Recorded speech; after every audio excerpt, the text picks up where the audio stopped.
Next है thymus gland. Thymus gland बहुत ही इंपॉर्टेंट ग्लैंड है हमारी बॉडी के लिए। It is located between the lungs. ये हमारे लंग्स के बिल्कुल बीच में प्रेजेंट होती है, जहाँ हमारी बोन होती है जिसे हम स्टर्नम कहते हैं, on the ventral side of the aorta. Aorta के जस्ट ऊपर की तरफ यहाँ पर एक छोटी सी ग्लैंड प्रेजेंट रहती है जिसको थाइमस ग्लैंड कहते हैं।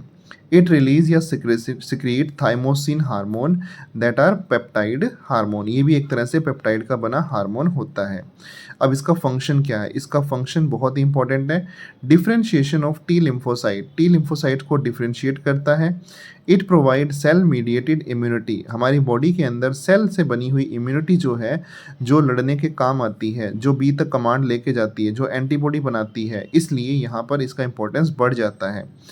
प्रमोट एंटीबॉडी प्रोडक्शन, यानी कि जब टी काम करेगा तो टी किसके साथ मिलकर काम करता है? बी के साथ। तो ये जाएगा बी के पास, वहाँ से क्या बनाएगा? Antibody.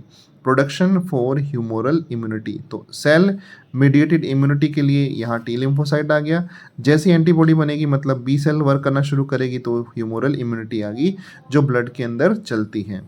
Thymus is degenerate in old individuals. जैसे जैसे उम्र बढ़ती है वैसे वैसे ये गायब हो जाती है या डीजनरेट हो जाती है।